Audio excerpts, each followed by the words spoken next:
Salutations, readers. Welcome to or welcome back to the City Go Writer channel. My name is Nkechi, and for today, we are starting a very special dedicated reading vlog.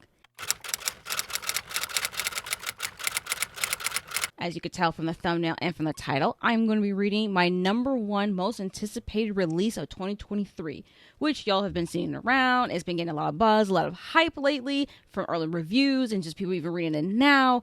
And the book I'm talking about is, of course, Yellowface by R.F. Kuang. This is the Barnes & Noble exclusive edition, but just in case you do not know what this book is about, it follows an aspiring white author named June Hayward, who witnesses the death of her friend Athena Liu, who's an Asian author who's been like a literary sensation in this version here. Well, June is not able to get much buzz with her works, but Athena mysteriously dies, and June decides to steal her manuscript.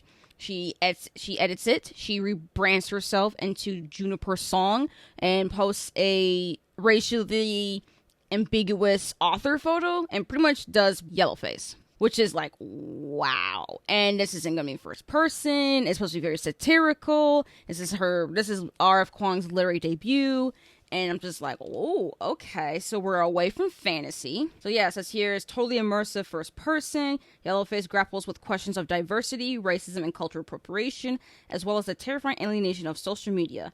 R.F. Kuang's novel is timely, razor sharp, and inevitably readable. So I'm pretty much here for all of that, basically.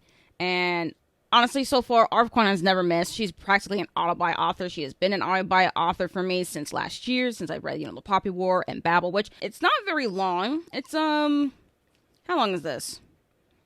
Definitely shorter than Babel, but it's a little bit more than 300 pages, even with the essay, so maybe like 325-ish. Which I'm like, okay.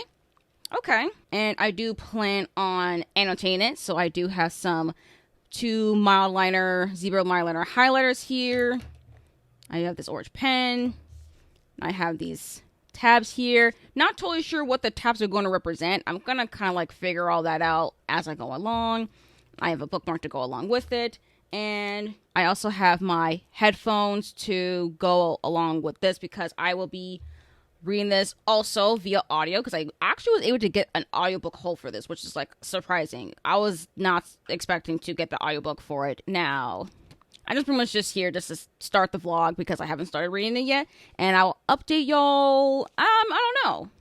Maybe when I'm halfway through. I don't know. I don't know how often I'm gonna update this, since it doesn't have any parts or anything. So yeah, I don't know. I'll figure out when I'm gonna update y'all. But until then, I'll see y'all when I update next. All right. Hello, everyone. It has been a few days since I recorded that intro clip, and I just want to give y'all an update on Yellowface. So I've made it to page 77. So I literally finished chapter 5, starting chapter 6, and I haven't been reading this in the past few days. Something about this book is not giving 5-star feels right now. And I've been trying in the past few days, trying to like figure out what about this book so far, because I'm not very far into it. 77 pages into like a 328 page novel. That's not very, very far, but it is over 50 pages. And something about this book is not giving me 5 stars, which is very, very disappointing, because I've read the Poppy War trilogy. I read Babel. I mean, Babel, as far as like those other works, Babel was the only one I did give like 5 stars. It's the one that's like literally my favorite. It was literally on my best books of 2022. Probably, I don't know about all the time, but definitely at least for me at that time. So when I'm reading like Yellowface, something about this book is just not giving it for me. Now, I will have to say, as far as what you get from the synopsis, a lot of that has already happened within like the first 50, 70 pages. So I'm definitely getting more in the territory of like going further from the synopsis. And I don't really think it's a spoiler, because again, we only know in the synopsis that Athena dies, right? But Athena dies very soon into the novel, like towards the end of chapter 1. So I'm just like, she dies this soon? Because I was honestly kind of hoping that, I knew that this book was going to be focusing more on like, June. It's in first person, so I'm in her head. She's pretty much an unreliable, irredeemable character. But I was kind of hoping we'd get some more moments with Athena. But since she died so soon, it kind of makes now I'm just like, oh, she died so quickly. That's a little bit messed up for me. Because I was kind of hoping that maybe what I'll read is because I knew that June was going to be insufferable, but I honestly underestimated how insufferable that this woman is. I knew she was going to be delusional, but again, I underestimated how delusional and how insufferable and unredeemable. Like, I've never encountered a character like June in a book. Well, at least not one that's very intentional. So I'm just like, okay, so you're just going to be like this the entire time for a little bit more than 300 pages. I'm about to lose my damn mind. And not in a good way. Like, I genuinely just, like, June is so infuriating that I don't know if I can handle even reading her for, like, the rest of this book, okay? Like, I really don't like her to the point, like, I don't think I can continue with the book, which, honestly, I don't think that was the point of this book. Basically, it's the positive reviews I've heard about this book. It's supposed to be, like, compulsively readable. Like, you want to keep reading it. It's like you see a train wreck, but you can't look away. But for me, I'm seeing the train wreck, and I'm just like, well, I am looking away because this is too much. It's too tragic, it's too irritating. It's just like, it's too much of a mess. And I'm just like, I literally was like, well, put that down. And I haven't touched it or really read much of it in 4 days, which is not really what I came into this book looking for, okay? I did not come for that kind of a reading experience. And I don't know how this is going to work with this vlog now, because I don't want to keep reading this book while I'm still feeling so insufferable. And it sucks too, because like now I'm not very far, again, I'm not far into it. It feels like it's not going to be a 5-star read. Right now, it's kind of giving maybe 4 stars or even a little bit less, maybe 3.75. And I'm not that far into it. And I worry that if I finish this book, how much lower will my rating go? Or maybe something will surprise me and maybe my rating will go up. As of right now, as far as what I've been, sure, of course, with the positive reviews, I'm like, well, maybe I should just keep going. But then, I hear people with more mixed opinions. And it kind of makes me like, I'm kind of agreeing a little bit. And it doesn't help either, too, that, like, not only is June very much Delulu, but she's also, the people that she's working with is also kind of also, like, enabling her with this behavior. Which is really, I think, again, that's the point that Rebecca's trying to talk about here. It's like how the publishing industry could actually enable people like June, and how people like June could be successful in this industry. When it's like they promote, like, oh, they're trying to do better, but really they're promoting people like June without even, and this is just without them even knowing that she stole this manuscript. That's without even knowing that. And yet they're acting like this. And I'm just like, okay, I don't know how this is going to work. I don't know if I'm going to be able to make it through this book. This is really not how I expected my reading month or this reading vlog for my number 1 most anticipated book of the year. This is my number 1. And my number 1 is not feeling like a number 1. In fact, I don't know if it's even feeling like a top 5. So I don't know. How am I going to keep reading this book when everyone is insufferable? That's not the kind of books I tend to go for. Because I didn't expect that, it's making this reading experience very irritating. But even though there are very much important discussions here, I think that this is actually like a book like this is important because it talks really good discussions on cultural appropriation and the publishing industry and, white liberal people, especially as white women. So I feel like the stuff that Rebecca is talking here is very important. It's just very hard for me to really even go through with actually reading the entire novel. So based on what I've been reading, I don't think this is gonna be a book that I'm like gonna reread anytime, like at all. I think this might be like a one and done kind of deal. Again, maybe my opinions will change as time goes on, but as of right now, I don't see myself rereading this. I knew that June would be insufferable, but damn, I underestimated how insufferable she is to the point that I don't think I'm going to continue reading this book. But I got to because I pre-ordered it, and 2, annotating it, and 3, I'm making this vlog. So no matter how this book ends up for me, I'm going to continue reading it. I just hope I don't end up really hating it. But as of right now, this is definitely going to be one of my least favorite R of Kuang books. I'll tell you that much. And I don't know if this is really just, I don't know. I mean, a lot of this so far has been more of a me problem, but I don't know if this is going to be just some part of it's going to be the fault of the book, because I don't know. I really think that the when Athena actually died was just too soon. Then again, we are dealing with an unreliable narrator, so like, how long are you gonna deal with an unreliable narrator? And maybe that's another thing too for me to know, that I don't think unreliable narrators are for me, especially with an unreliable, insufferable narrator like June. Like, honestly, there's one time I remember when someone, it was one of the early reviews for Yellowface, someone compared June to Letty, like a combination of Letty and the Hesperians. So Letty from Babel and the Hesperians from the Poppy War trilogy. Mix it together, you get June. And honestly, that's been pretty accurate. I don't know. This clip just feels like I'm just complaining and ranting, which honestly that's what it feels like right now, because my experience is just not what I expected for this book. Even though I'm like, this is what I was told was gonna be, but I underestimated it. So does that make the book better, or does it make it worse when that's the intention? So I don't know. Maybe this was just a book that's just not meant for me, and that sucks because I thought it would be, and it's ending up being like it's not for me. But I'm gonna push on through. I do want to finish it soon, because the point of this is that you're supposed to compulsively read it, but I can only take so much of June.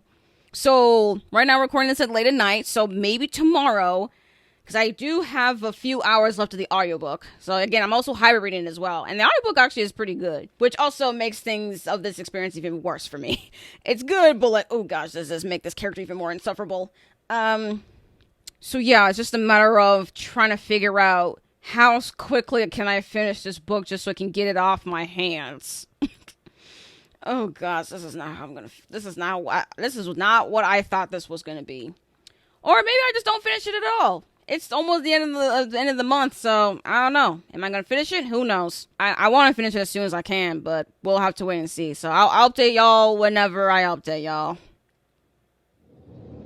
Salutations, everyone. This is several hours from like the last clip. It is nearly 6:30 in the morning. I kind of just decided to like just kind of abandon annotating Yellowface by Kuang, because I was just like, you know what? I'm already having a hard time just really wanting to engage with the text with June as this insufferable main character. So I'm like, you know what?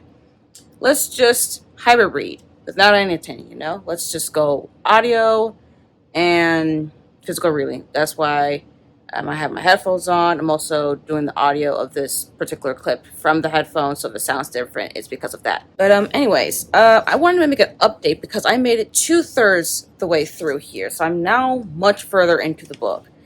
And the book is, I want to say it's more tolerable, but as I continue reading more and more about this book, and I start to get deeper and deeper into how June is explaining her own actions and making her own reasonings and stuff. But then I got to there's a point in the novel where we learn something about, we learn more about Athena too, as well, as far as what June remembers of Athena. But then again, June is indeed an unreliable narrator, so it's like, well, how much of this can I really believe? But then there's some things I'm like, okay, some of this stuff is kind of making sense, but again, I can't tell if this is truth or if it's just bias. But I'm assuming that some of this is truth, so I'll take it as truth, but with a grain of salt. There is something about with Athena's character that just sounds very, very, Athena is also just unlikable as well, to the point, but she's unlikable in the sense that doesn't really leave room too much for nuance, as far as like her actual character, at least. Because like there was a line that June said earlier in the novel that was just like, what the actual fuck are you talking about? But then I just read a chapter of which we talk about why she felt that way. And in that sense, I can understand why she would think that way.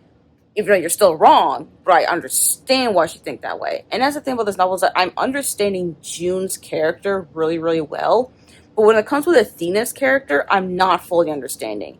She's still such a mystery to me, which is probably why I was really even having trouble with the book in the beginning, because I really had no idea that Athena would die so soon. And the fact that she died so soon, it made it hard for me to like look more into her as a character. And it sucks that as me as the reader, that I had to get more about Athena's character from our unreliable narrator, which makes it very difficult and hard to tell, like, well, is this truth or is this just her bias of with her jealousy and stuff. But the more I read, the more it sounds like Athena just is not that great of a character anyway. So maybe there is indeed some truth that Juno was saying, but is this just a purposeful thing to show that, oh, since Juno is so unlikable and such unlikable like this, then you shouldn't really like, talk. But then again, like, I don't know, this book is kind of, I mean, it's not like confused me because June is still very much unredeemable no matter what.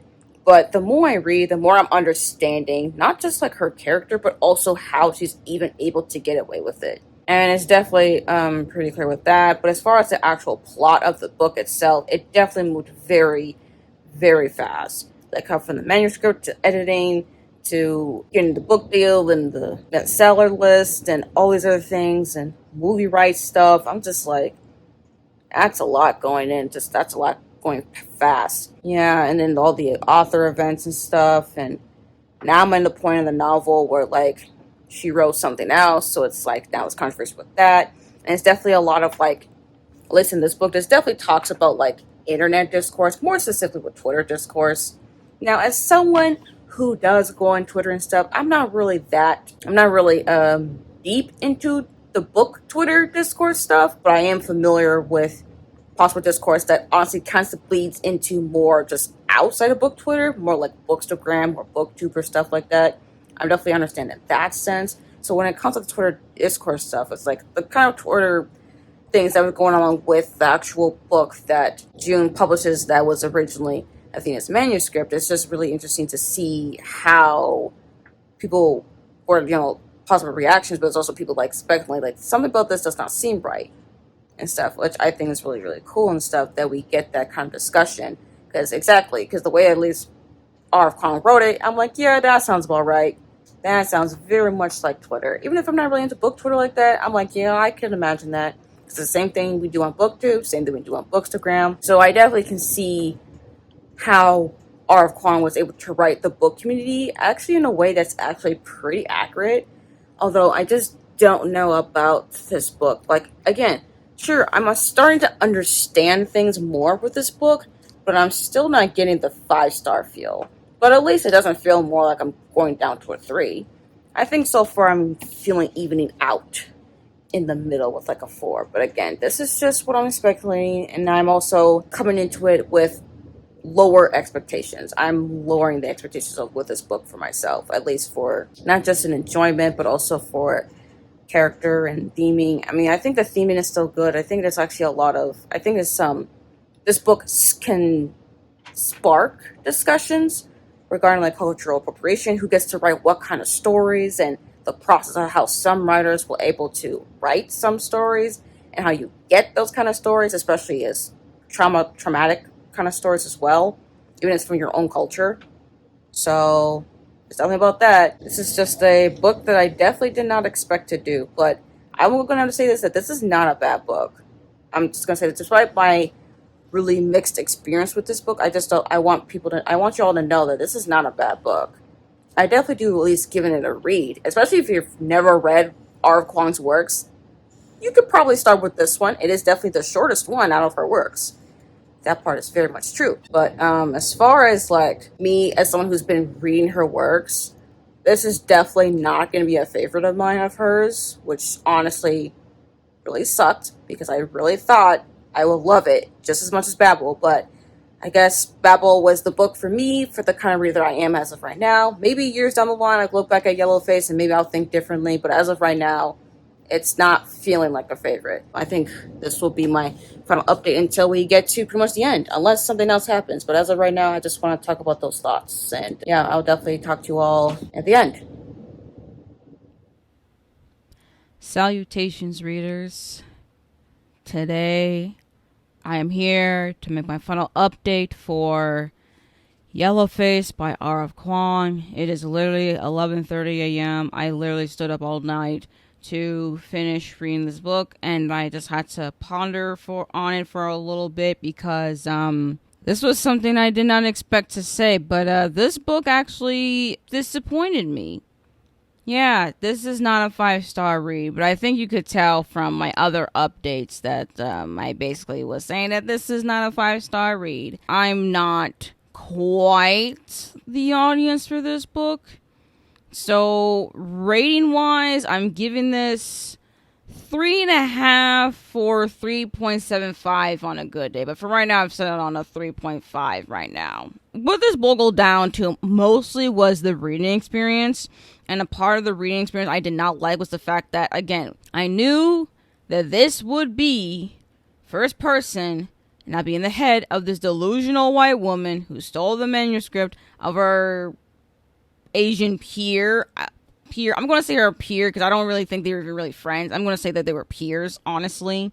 Maybe they were friends, but again, this is written in perspective of June. So in her head, it doesn't seem quite like friends. Like it's more maybe rival, but definitely there's a lot of jealousy. So like I don't know if they're even really friends or maybe they were, but then I don't know. And maybe that's another thing too, is that like since it's so much in June's perspective and I can only go through her mindset, I can't really tell about what I really think about. I mean, not like quite can't tell. Like I have an idea. Like I mean, the book tells me regarding with like Athena. Athena with her character that she was meant to be a token and she was fine to be a token for the industry. The pop buzzness of being like, oh, the one Asian author that the publishing industry really loves and stuff. And that's kind of like the point of Athena's character. But, like, maybe, I don't know. Like, I think I would have, obviously, I think I would prefer that versus a perspective of this delusional white woman here. But, like, I don't know. Maybe I just needed breaks I think I would just prefer some breaks in the narrative where I'm not in this woman's perspective the entire time. That I just had to put this book down, being like, okay, I need to put this book down, like, entirely. But, like, I was scared to even bring it back up. But I want to bring it back up because, again, I started this vlog here, so I'm just like, well, I have to bring it back up. And it really did hinder my enjoyment. The point is we're going with Yellowface and talking about the discussions of, like, race and identity, cultural appropriation, and who gets to tell what kind of story, you know? Which, honestly, I don't think Yellowface really answers those questions quite in full. Because even in the essay that's in the back here, because this is the Barnes & Noble exclusive edition, so in the back here, there's an essay that Kuang wrote called Asian American Literary Identity and Representation, a personal tour of the field. Because again, a lot of like pretty much actually everything that Rebecca in her studies is with East Asian studies. Like that's like what she goes to school for. She's been going to school for years in this particular line of study. So it makes sense to go on that lens and stuff. And it makes sense that this book is really to be more of like a conversation starter for that kind of conversation. It's not trying to be groundbreaking. It's really just being like a conversation starter, which I can see that. She's definitely accomplished that. A lot of the stuff about this book that I came for was exactly what happened. Like it was a book that is character driven, first person. We're following this delusional white woman the entire time. We have all these things about cultural appropriation, race, identity, and who gets to tell what kind of story, and the critiques of the publishing industry, and how really competitive and actually really just, I mean, sometimes even damaging this publishing industry really is, and the book community and the Twitter space and all this stuff. Like that's exactly what for the most part, that's what I mostly expected, and it's exactly what I got. But I was hoping to be someone at least emotionally attached or wowed or something, but I didn't get those feelings, so it feels like a 3.5. It's just simply a good book that I do recommend to people, but not with a blowing, raving review. It's just a book that I'm just like, well, it did its duty. Rebecca did the thing that she set out to do. That's exactly what happened. That's what I got, and I'm just like, well, I was kind of hoping there'd be more, but nope, it's exactly what we got. Kind of wished I didn't hype myself up too high. And especially even when we get towards the end as well. I'm going to say that I'm not quite a fan of the ending per se. I know why. I understand why Kuang wrote it that way, but I'm still not a fan of it, how it ended, to be honest. But, white women still be delusional. They be deluded. If they delulu, they continue to be delulu. Okay, it makes sense for the character, but it doesn't help much. And I do wish we got more time with Athena though, because she died way too quickly for my liking. I think another thing too about this book too is the pacing a little bit. It is very much fast paced in the very beginning. Like the first 100 pages, it was really quick. I was like, okay, what in the world? And then it starts to slow down a little bit more, which definitely was helpful for me, so I don't feel too not too, well, I don't want to say I'm feeling too overwhelmed in this woman's perspective, because I'm still just like emotionally and mentally be like, oh my gosh, this is too much for her. But honestly, again, this book is good. I recommend it, but like, it's just not a favorite of mine of her work, unfortunately. The writing style in here is definitely, like, if you read something like Babel and then go to here, it's definitely a lot less dense. But then again, Babel is a whole different kind of writing project that requires that level of density, so like it makes sense. And also, this is supposed to be more of the satire. So again, I think the satire works fine, but also I'm also realizing too that I don't think satire is really the kind of... Is it really a genre? I don't even know if satire is really a genre. I don't know what satire is supposed to be, but I don't think satire is really something... I don't think it's the kind of novel or kind of storytelling that I will gravitate towards. I don't think satire is for me. I think this worked fine for my very first satirical novel, but like, I mean, it definitely worked for what it was worth, but like, honestly, the fact that it was so draining for me, it was just, I feel tired. It's not just because I also stood up late to finish this book, but also just because like the actual things that this woman was thinking in her head, the ways that she was telling herself these lies to justify her actions was so exhausting to keep reading about that I simply felt like I want to tap out. So all in all, in conclusion, 3.5 stars. I do recommend it. It's just, you have to come in knowing that since this is written in the perspective of the white woman and it's in first person, it's very much character driven. So if you're going to be this irritated with this character, probably don't pick this up. But yeah, that's pretty much it. That's the end of the vlog. I really do wish I had more to say, maybe some more eloquent thoughts or something, but honestly, I'm just tired. I'm tired of being in June's head, and yeah, I'm also just tired because I probably should sleep, but I don't know if I'm gonna sleep. I don't know, because insomnia sucks. But anyways, thank you all for watching this reading vlog and watching my journey with this book that's supposed to be my number one anticipated release of the year, and yet here I am, not fully enjoying it. But anyways, it is what it is. If y'all read this book, let me know y'all's thoughts. If y'all gonna read this book or not, y'all let me know y'all thoughts in the comments down below. Y'all know what to do. Like this video if you like the video.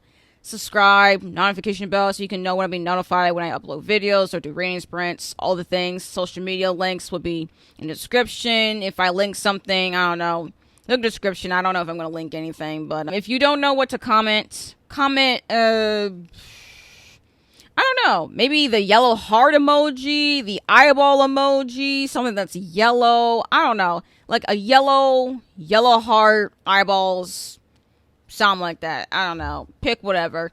But anyways, thank you all again for coming to this channel, and I hope to see you on my next video. Bye.